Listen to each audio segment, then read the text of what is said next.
Question 11. A TV tower stands vertically on a bank of a canal. From a point on the other bank directly opposite the tower, the angle of elevation of the top of the tower is 60 degree. From another point 20 meter away from this point, on the line joining this point to the foot of the tower, the angle of elevation of the top of the tower is 30 degree. Find the height of the tower and width of the canal. इस question में हमारे पास एक canal है। Canal के दोनों bank मतलब किनारों पर एक तरफ एक टावर लगा हुआ है और उसके दूसरे किनारे पर एक पॉइंट से हम उस टावर के टॉप को देख रहे हैं।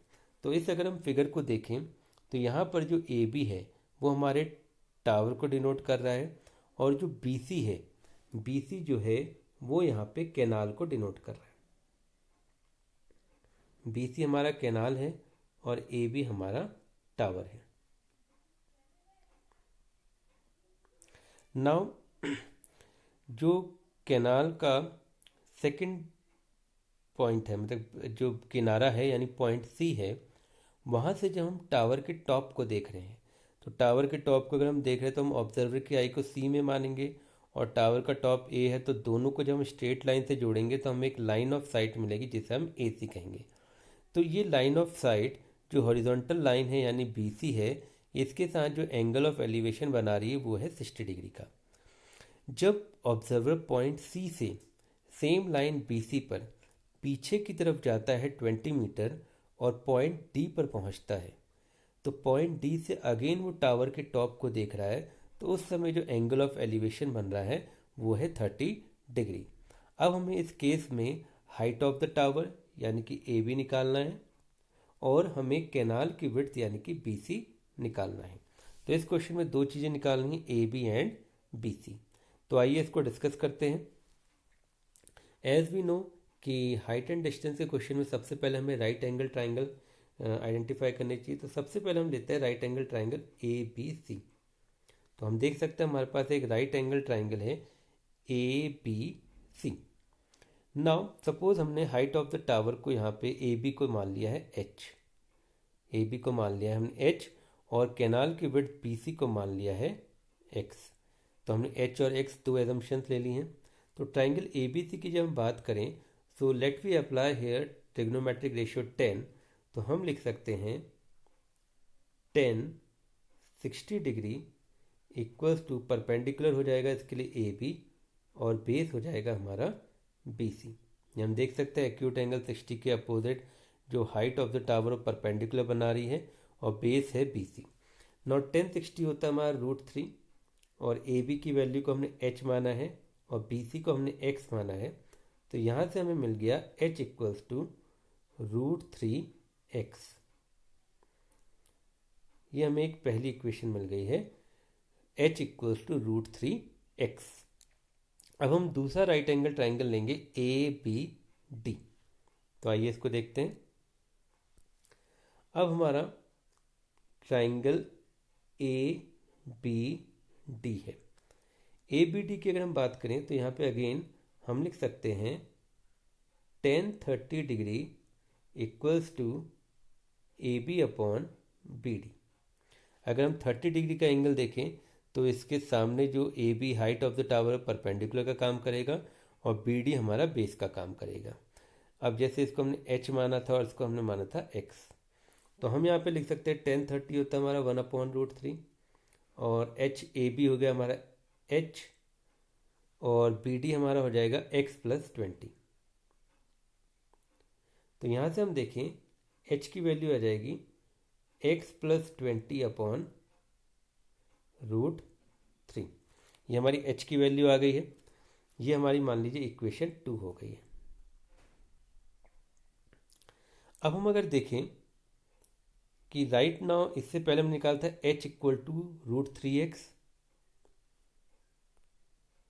और अब हमारा निकला है h equals to x+20 upon √3। तो अगर हम यहाँ पर इक्वेशन 1 और इक्वेशन 2 को कंपेयर करें तो फ्रॉम 1 एंड 2 अगर हम इन दोनों इक्वेशन को देखें तो वहाँ पे h की वैल्यू आई थी √3x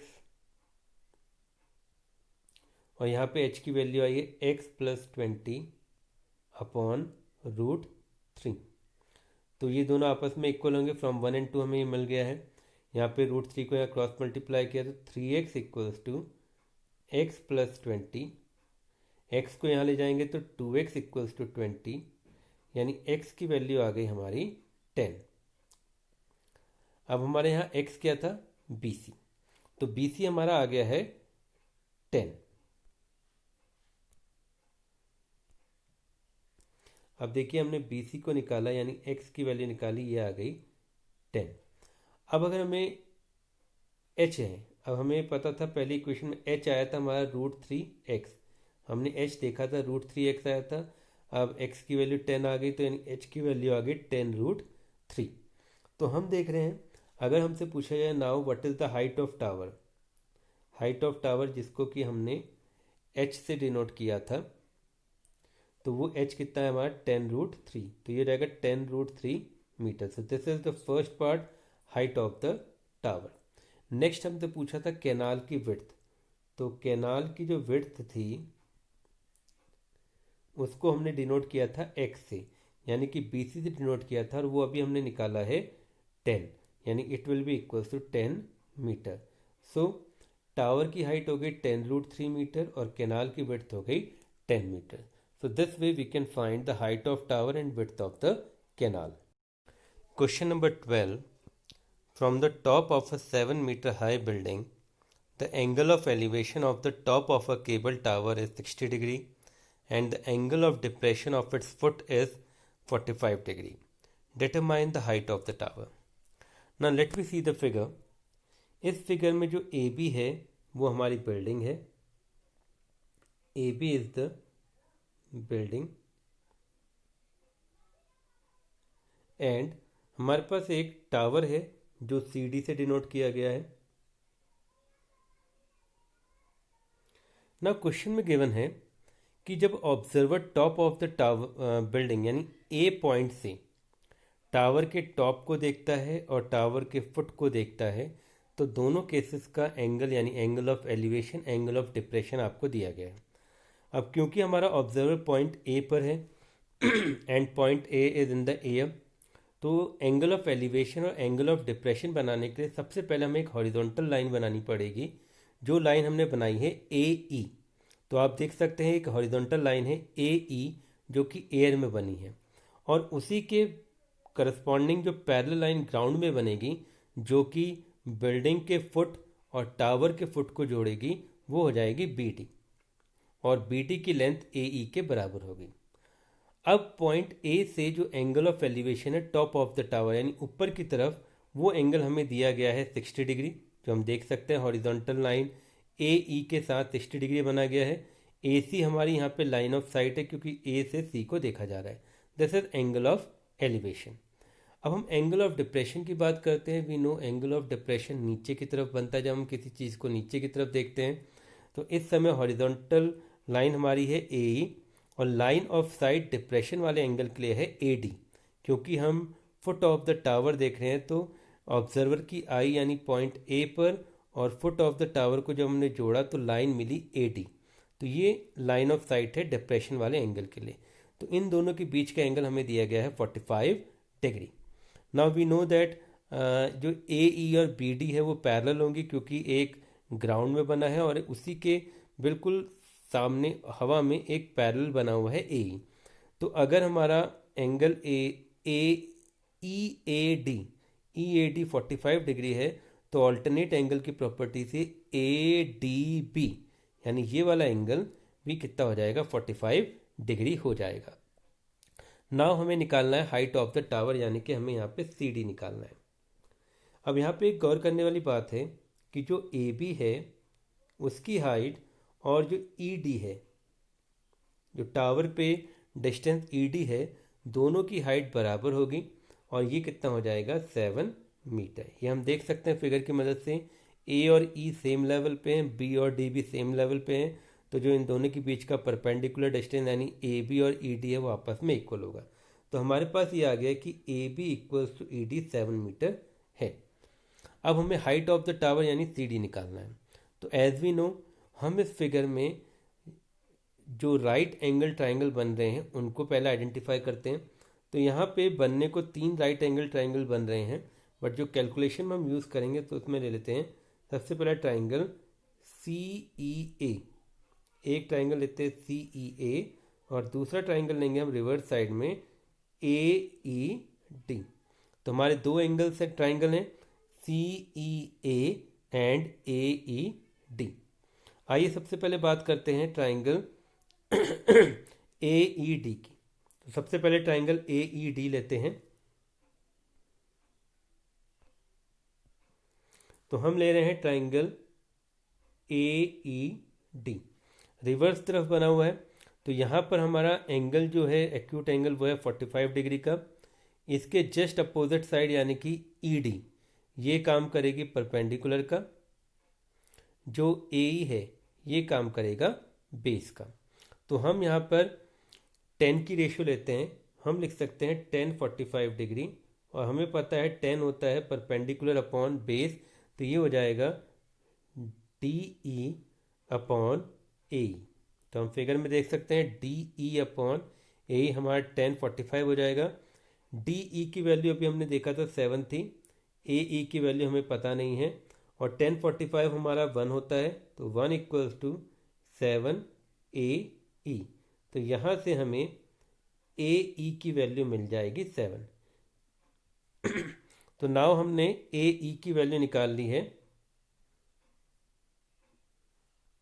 7, ये हमारे पास आ गया है। अब हम ट्राइंगल लेंगे सी ई ए, जो ऊपर की तरफ ट्राइंगल बना है सी ई ए। इसमें देख लीजिए हमारा जो एक्यूट एंगल है वो है 60 डिग्री। तो 60 डिग्री का अपोजिट है सी ई ए, परपेंडिकुलर का काम करेगा और ए ई बेस का काम करेगा। तो हम यहाँ पे लिख सकते हैं C E upon E A equal to 10 60 degree. तो हमने लिख दिया C E upon E A equal to 10 60 degree.